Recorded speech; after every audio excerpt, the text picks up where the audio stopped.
So here's my soil. I'm going to deposit.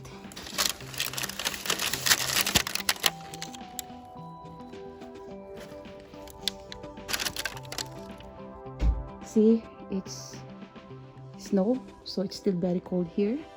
Lots of snow outside, and this is our garage where I place my planting soil. And I'm going to deposit to plant my tomato seeds and malabar spinach seeds.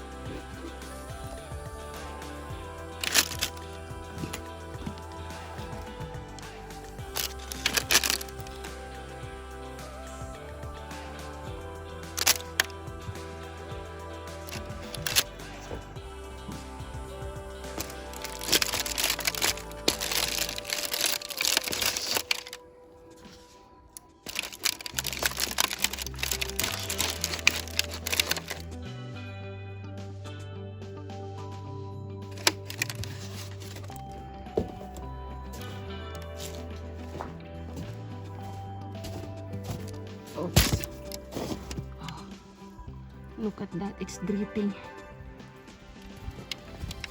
Oh.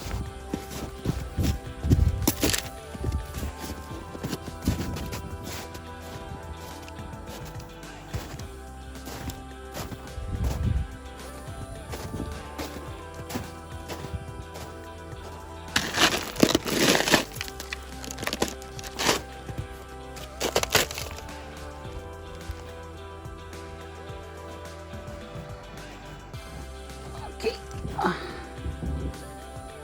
So here's another soil. Look at the snow in our garage. Okay, this is, I think I placed this planting soil too high. Look at this. Okay, I mark this paper towel so I don't mix up my seeds. I'm just gonna soak my seeds or vegetable seeds in just one container, and I put a tissue to separate it and mark it so I will not be confused which one is belong to or what kind of seed it is. So I'm going to soak it overnight before I'm going to plant it tomorrow. So this is for my pearl tomato or yellow color tomato. This is for my Roma tomato and cherry tomato, and this is for my basil. So I'm gonna soak it. I will wet this paper towel and soak the seeds overnight. And to avoid mixing your seeds, make sure you just wet the paper towel enough wet only, not too much water. See, I just wet it. No excess water on the container, so the seeds will not float and mix together. Make sure it just wet enough to absorb the moist from the water, or to absorb the water. I'm going to start with basil.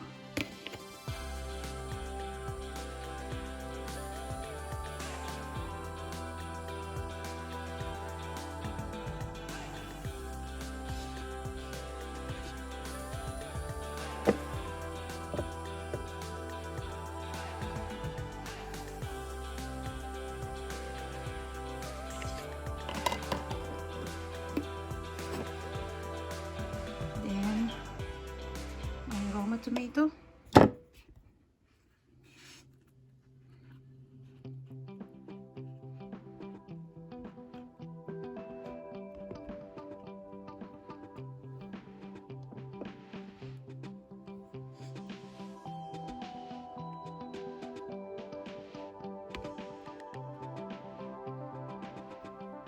Again, this pearl, yellow pearl, or it's actually yellow pearl tomato.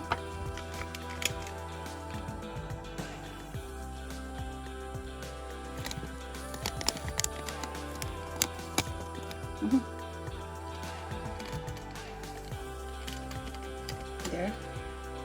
And for my cherry tomato.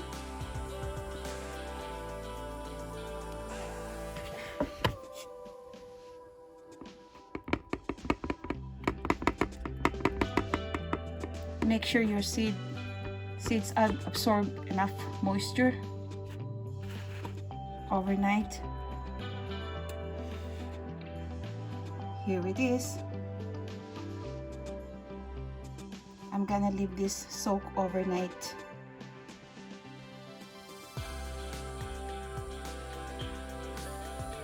Now I have 28 malabar spinach seeds, which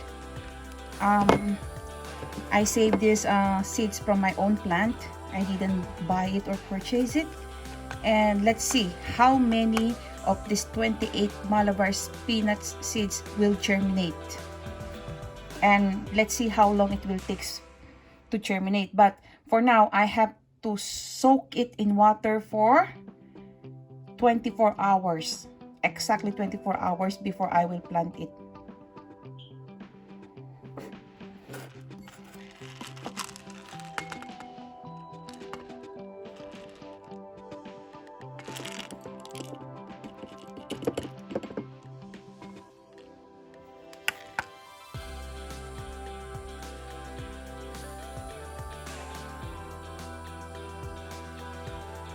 After defrosting my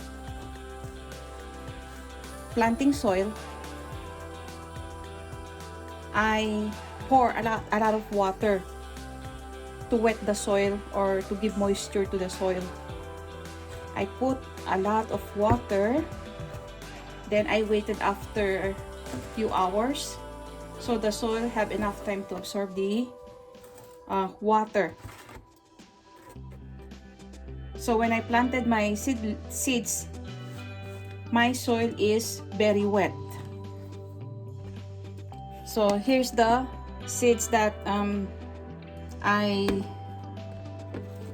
soak in water for 24 hours.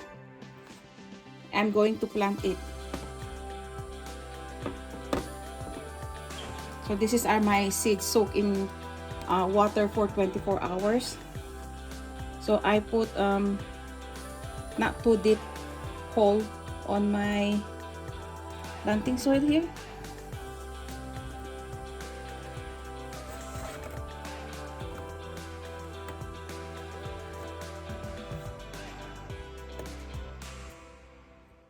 Most of these seeds are actually tomatoes, different kind of tomatoes.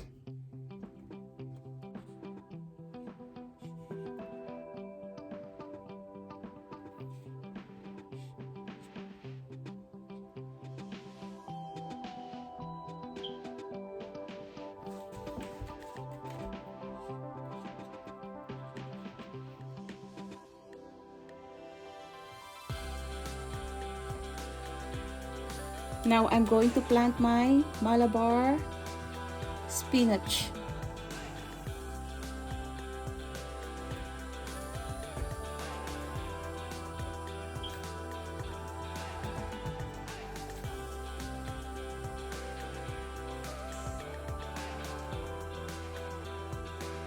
So I'm gonna have 2.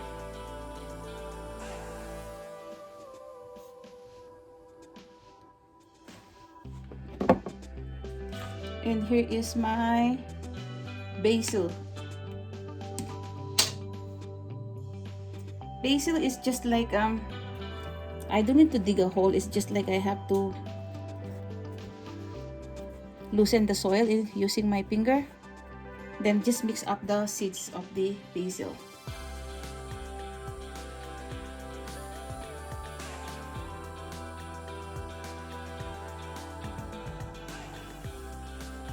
Watch this malabar spinach. I put 8 seeds for each container. 8 seeds of malabar spinach, and let's see how many of these seeds will germinate.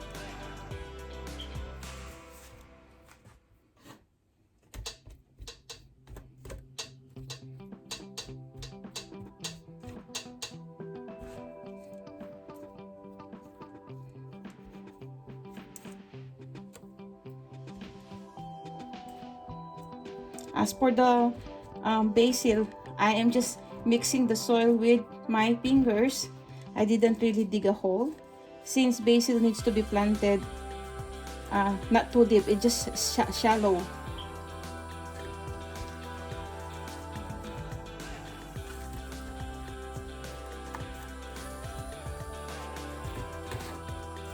Now I have to pour water again.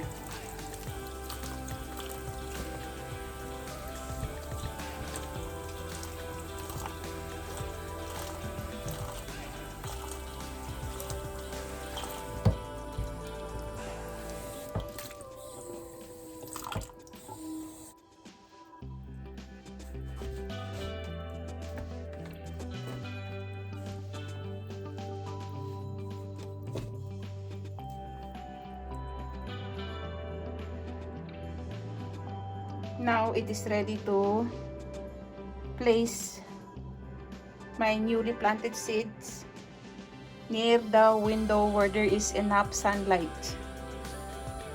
I don't actually need a greenhouse to plant my seedlings or to plant my seeds. You just have a window with enough sunlight, it's good to go. And I don't need special lights during the night. Sunlight during the day near the window is already enough to grow my seedlings perfectly healthy.